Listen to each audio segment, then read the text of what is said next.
सत्य समाचार, निष्पक्ष समाचार, समाज बदल्ने हाम्रो अभियान। नमस्कार, यो हो टाइम्स टिभी। सुरु गरौं स्थानीय चुनावको 2 बजेसम्मको अपडेट लिएर।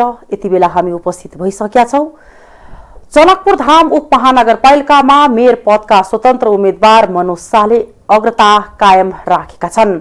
वडा नम्बर 1 र 2 को मतगणना सम्पन्न हुँदासम्म मेयर पदमा स्वतन्त्र उम्मेदवारी दिएका शाहले 1370 मत प्राप्त गरेका छन्। उनका निकटतम प्रतिद्वन्दी नेकपा एमालेका शिवशंकर शाहले 616 मत ल्याएका छन्। त्यसैगरी लोसपाका मनोज चौधरीले 215 मत ल्याउँदा 5 दलीय गठबन्धनबाट जसपाका प्रत्याशी लाल किशोरले 195 मत प्राप्त गरेका छन्। सत्ता गठबन्धनको भागबण्डामा जनकपुर धामको मेयर जसपाले लिएपछि कांग्रेस उपमहानगर समितिका सभापति समेत रहेका मनोजले राजीनामा दिएर स्वतन्त्र उम्मेदवारी दिएका थिए। यता गठबन्धनको भागबण्डामा उपमेयर पाएको कांग्रेसले पनि अग्रता कायम राखेको छ। गठबन्धनका तर्फबाट उपमेयरका कांग्रेस प्रत्याशी किशोरी शाहले अग्रता बनाएका हुन्। मतगणनाको पछिल्लो परिणाम अनुसार किशोरीले 1454 मत ल्याउँदा उनका निकटतम प्रतिद्वन्दी नेकपा एमालेकी रुना झाले 717 मत प्राप्त गरेकी छिन्। त्यस्तै स्वतन्त्र उम्मेदवारी दिएका निर्मल चौधरीले 471 मत ल्याउँदा निवर्तमान उपमेयर समेत रहेकी लोसपाकी प्रत्याशी रीता कुमारी मिश्रले 224 मत प्राप्त गरेकी छिन्। मतगणना सम्पन्न भइसकेको दुवै वडामा वडा अध्यक्ष सहित नेपाली कांग्रेसको प्यानलले जित निकालेको छ। वडा नम्बर 1 को अध्यक्षमा दीप नारायण यादव देबु र वडा नम्बर 2 को अध्यक्षमा शिबु शाह निर्वाचित भएका छन्। जनकपुर धाम उपमहानगरपालिका 2 मा नेपाली कांग्रेसको प्यानल नै विजयी भएको छ। आइतबार आएको मत परिणाम अनुसार जनकपुर धाम 2 मा कांग्रेसका शिव कुमार शाह 611 मत ल्याएर विजयी भएका हुन्।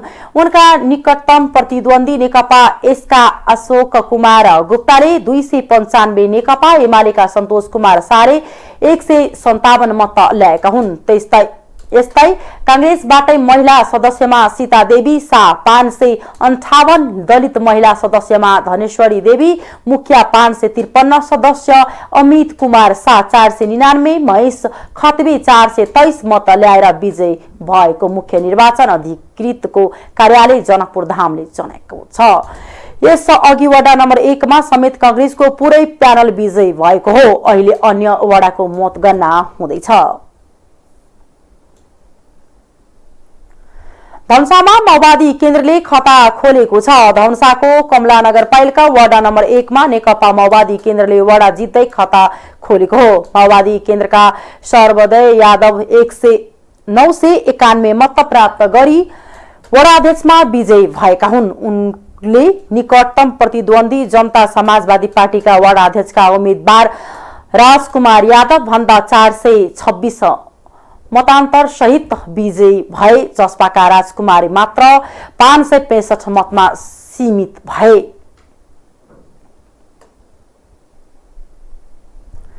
मौतरीको मोतिहानी नगरपालिका 1 मा लोकतान्त्रिक समाजवादी पार्टी लोसपा वडा नम्बर 1 मा प्यानल सहित विजयी भएको छ। लोसपाका शिवशंकर कुमार राई 378 मत ल्याएर विजयी भएका हुन्। निकटतम प्रतिद्वन्दी भन्दा 166 मतको अन्तरले उनी निर्वाचित भए। उनका निकटतम प्रतिद्वन्दी नेकपा एमालेका हरिचन्द्र शाह 212 मत प्राप्त गरेका छन्। जनता समाजवादी पार्टी जसपाका मोहम्मद बसिर रायनले 181 मत प्राप्त गरेर तेस्रो स्थान हासिल गरेका छन्। सप्तरीको सप्तकोशी नगरपालिका वडा नम्बर 2 को वडा अध्यक्षमा एमालेका जाहिर हुसैन प्यानल सहित विजयी भएका छन्। हुसैनले 468 मत ल्याई विजयी भएका हुन्।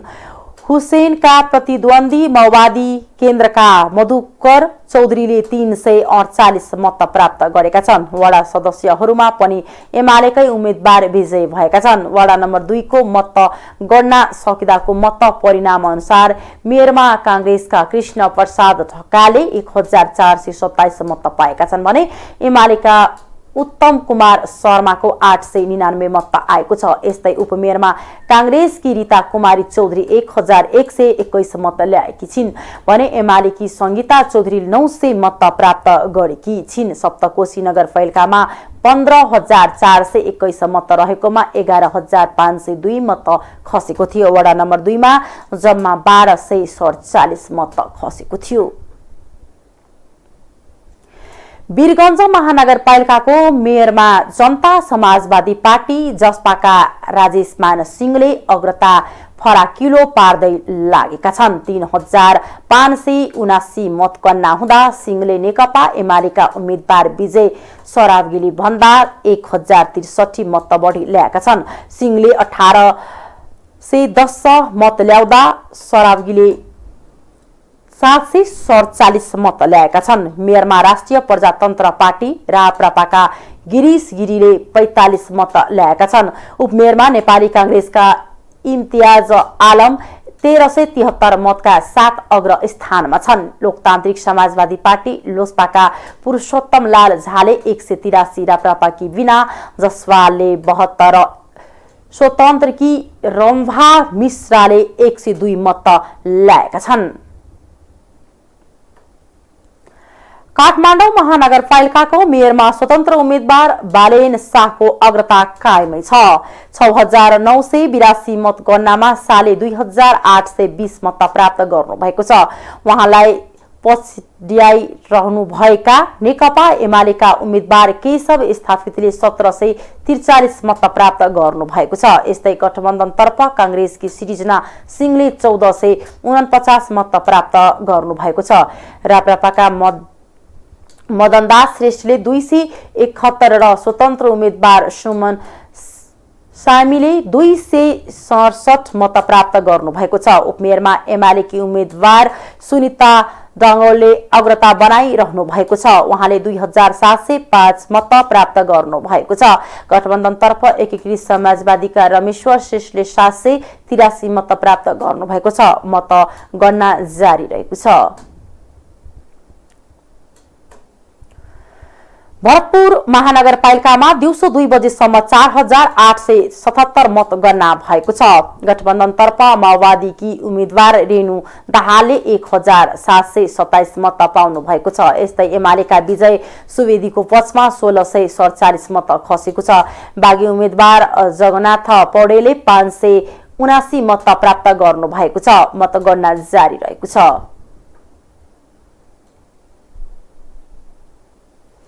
आर्थिक समाचार।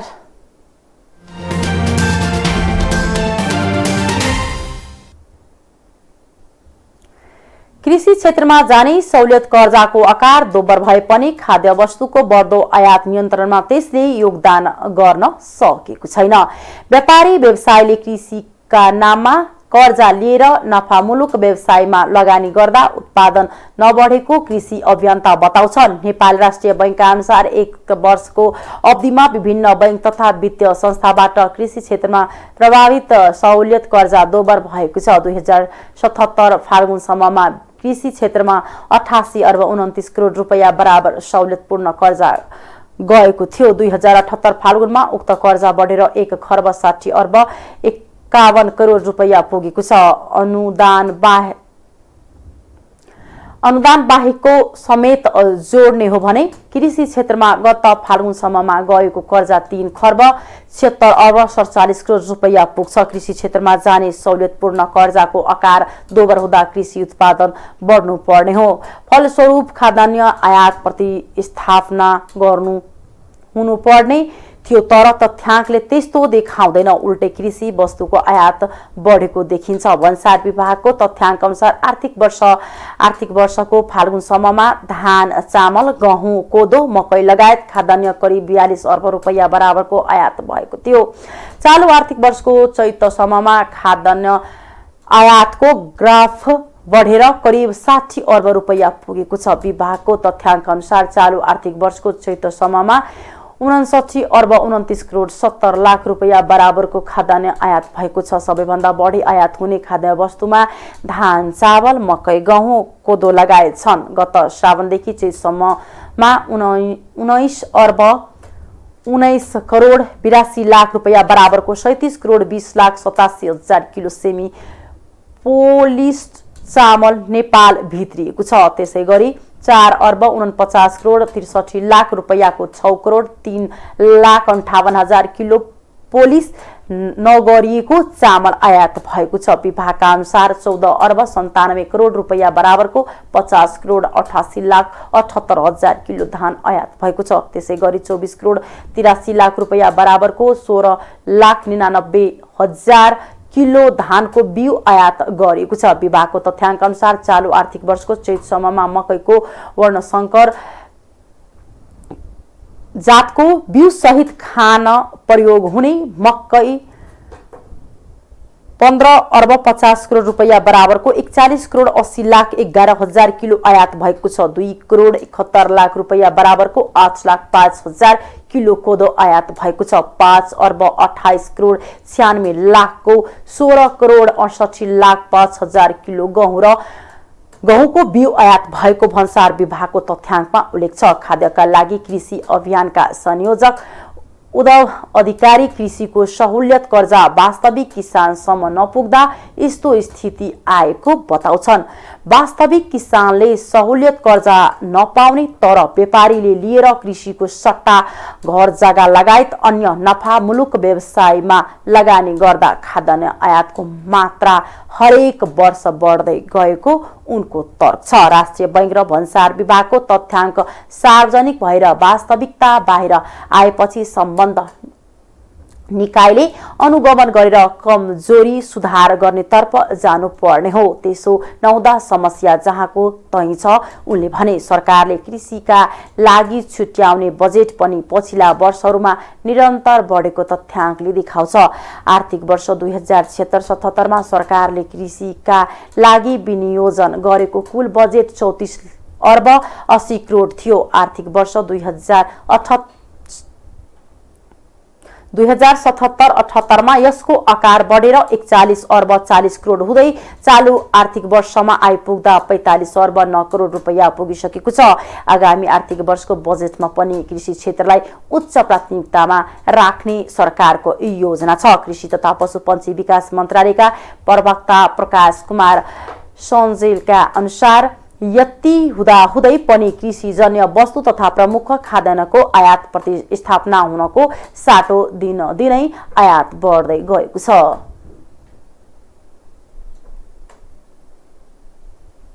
अन्तर्राष्ट्रिय समाचार।